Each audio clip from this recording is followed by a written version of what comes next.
சிக்கிய திமுக நிர்வாகி பழனி 100 கோடி ரூபாய் சொத்து விவகாரம்.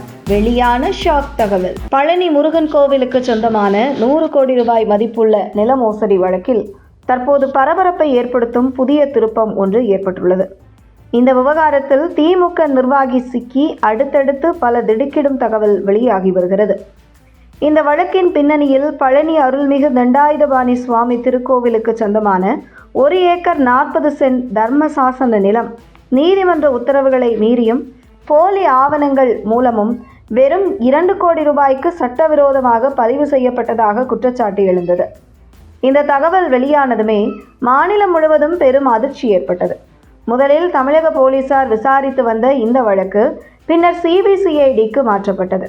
வழக்கை கையில் எடுத்த சிபிசிஐடி விசாரணையை பல்வேறு கோணங்களில் தீவிரப்படுத்தியுள்ளது. முதல் கட்டமாக பழனி கோவில் தேவஸ்தான தலைமை அலுவலகம், சர்ச்சைக்குரிய நிலைப்பகுதி மற்றும் சார்பதிவாளர் அலுவலகம் ஆகிய இடங்களில் அதிரடி சோதனைகள் நடத்தப்பட்டன. அதன் பிறகு புதிய எஃப்ஐஆரும் பதிவு செய்யப்பட்டு விசாரணை வேகம் பிடித்தது.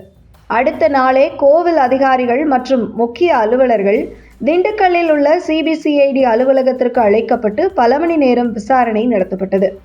அதோடு மட்டுமல்லாமல் 5 அதிகாரிகள் கொண்ட தனிப்படை பழனி சார்பதிவாளர் அலுவலகத்திற்குள் சென்று இந்த பத்திரப்பதிவு தொடர்பான முக்கிய அசல் ஆவணங்கள் மற்றும் கோப்புகளை கைப்பற்றி சென்றதாக தகவல் வெளியாகியுள்ளது.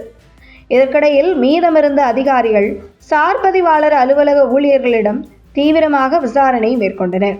குறிப்பாக கடந்த ஜூலை 6ஆம் தேதி தற்காலிக பொறுப்பு சார்பதிவாளராக இருந்த ஜஸ்டின் மணிகண்டன் இந்த பதிவை மேற்கொண்ட போது அலுவலகத்திற்கு வந்தவர்கள் யார், அவர்களுடன் இருந்தவர்கள் யார் என்பதை கண்டறிய சிசிடிவி காட்சிகளையும் அதிகாரிகள் ஆய்வு செய்யப்பட்டு இருக்கிறது.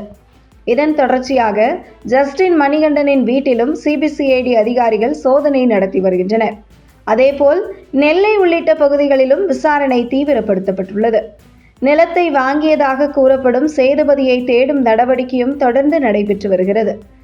இந்த நிலையில் வழக்கில் மிகப்பெரிய திருப்பமாக நிலப்பரிமாற்ற ஆவணத்தில் சாட்சியாக திமுக நிர்வாகி ஒருவர் கையொப்பமிட்டிருப்பதாக விசாரணையில் தெரியவந்துள்ளது.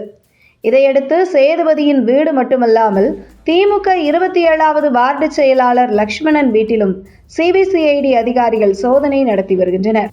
ஒரே நாளில் திண்டுக்கல், பழனி, நெல்லை உள்ளிட்ட பல இடங்களில் சிபிசிஐடி அதிகாரிகள் மேற்கொண்ட இந்த அதிரடி நடவடிக்கைகள் இந்த வழக்கின் தீவிரத்தையும் அதன் பின்னணியில் இருக்கும் வலையமைப்பையும் வெளிச்சத்திற்கு கொண்டு வரும் என்ற எதிர்பார்ப்பை ஏற்படுத்தியுள்ளது.